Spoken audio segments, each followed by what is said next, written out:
මේ විදිහට තමයි අපිට ඇඩ්වාන්ස් සර්ච් ප්‍රොඩක්ට් එක අපිට බලා ගන්න පුළුවන්. අපි හෝම් එකට ගියොත් එහෙම හෝම් එකේදී අපිට හෙඩර් පාර්ට් එකේදී අපිට බලා ගන්න පුළුවන්. මෙතන සර්ච් බාර් එක එහා පැත්තෙන් ඇඩ්වාන්ස් සර්ච් කියලා බටන් එක තියෙනවා. අපි ඒක ප්‍රෙස් කරාට පස්සේ අපි නැවිගේට් වෙනවා ඇඩ්වාන්ස් සර්ච් එකට.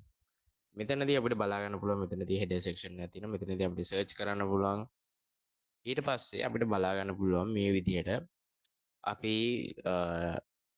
පාර්ට්ස් දෙකකට බෙදලා එකක ඇඩ්වාන්ස් සර්ච් එකේ ෆිල්ටර් ඔප්ෂන් එක දීලා තියෙනවා. අනිත් එකේ අපිට දීලා තියෙනවා මෙතනදී ප්‍රොඩක්ට්ස් ටික මේ විදිහට අපිට දීලා තියෙනවා. ප්‍රොඩක්ට්ස් වල අපිට කාඩ් එක බලා ගන්න පුළුවන්. ඊට පස්සේ සෙලර්ගේ නම, ඊට පස්සේ නේම් එක, රේටින් එක, ඊට පස්සේ ප්‍රයිස් එක, ඊට පස්සේ මේක සිංගල් ප්‍රොඩක්ට් view එකට ප්‍රොසෙස් වෙන බටන් එක තමයි මෙතනින් තියෙන්නේ.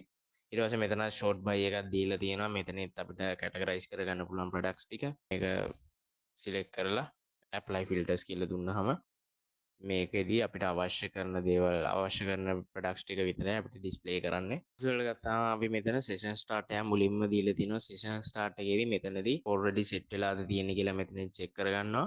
එහෙම නැත්නම් session එක අපි start කරගන්නවා. ඊට පස්සේ මෙතනින් user login session එක අපි ගන්නවා. මෙතනදී user login session එක අපිට ගන්න පුළුවන්. ඊට පස්සේ මෙතන database connection එක අපි include කරලා තියෙනවා. authentication check එකක් අපි මෙතනින් දීලා තියෙනවා. මෙතනදී user login වෙලාද ඉන්නේ කියලා අපි check කරගන්නවා.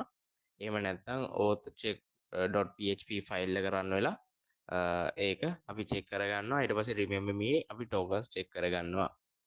ඊට පස්සේ මෙතන session variable එක load වෙනවා. session variable එක load වෙද්දි මෙතනදී login එක user log වෙලාද ඉන්නේ කියන එක, ඊට පස්සේ user role එක, මෙතනින් buyer ද seller ද කියන එක, ඊට පස්සේ user id එකෙන් current user කවුද ඉන්නේ කියන එක, current user id එක මෙතනදී variables ටික create කරගන්නවා. ඊට පස්සේ header load එක මෙතනින් තියෙනවා. header එක load කරගෙන තියෙනවා අපි. ඊට පස්සේ product search class load එක තියෙනවා. මෙතනදී controllers කියන folder එකේ php search.php කියන එකෙන් තමයි product searching logic එක තියෙන්නේ මේ class එකේ. ඊට පස්සේ object create එක තියෙනවා. මෙතනදී search කියලා variable එකක් හදලා මෙතනින් අපි product search class එක මෙතනදී create කරගන්නවා. new product search user id එකත් එක්ක. ඊට පස්සේ මෙතන filter array builder එකක් තියෙනවා. මෙතනදී user search කරන keyword එක URL එකකින් ගන්නවා අපි. එතකොට අපිට URL එකේ display වෙනවා user search කරගත්ත keyword එක මොකක්ද කියලා.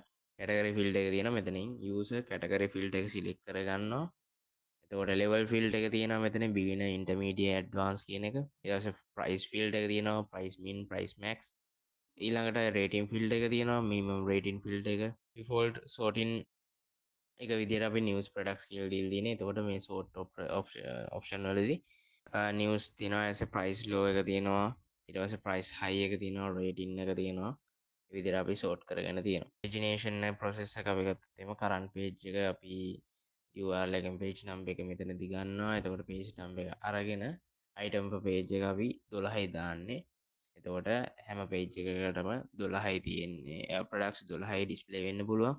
ඊට පස්සේ category data load එක අපි මෙතනින් දීලා තිනවා. database එකෙන් categories ටික අපි මෙතනදී ගන්නවා. ඊට පස්සේ category array එකක් අපි මෙතනින් හදාගෙන තියෙනවා. එතකොට empty array එකක් තමයි මෙතනින් create වෙන්නේ. ඊට පස්සේ අපි fetch categories දීලා database result එක array එකකින් අපි save කරගන්නවා.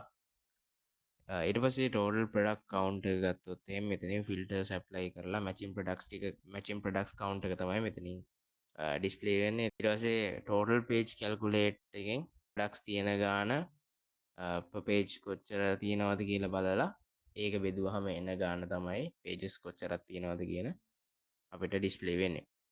ඊට පස්සේ search products වලට ගියාට පස්සේ අන්තිමට filter products database එකෙන් fetch කරගන්නවා. එතකොට filtered වෙලා තමයි products variable එකෙන් අපිට display වෙන්නේ.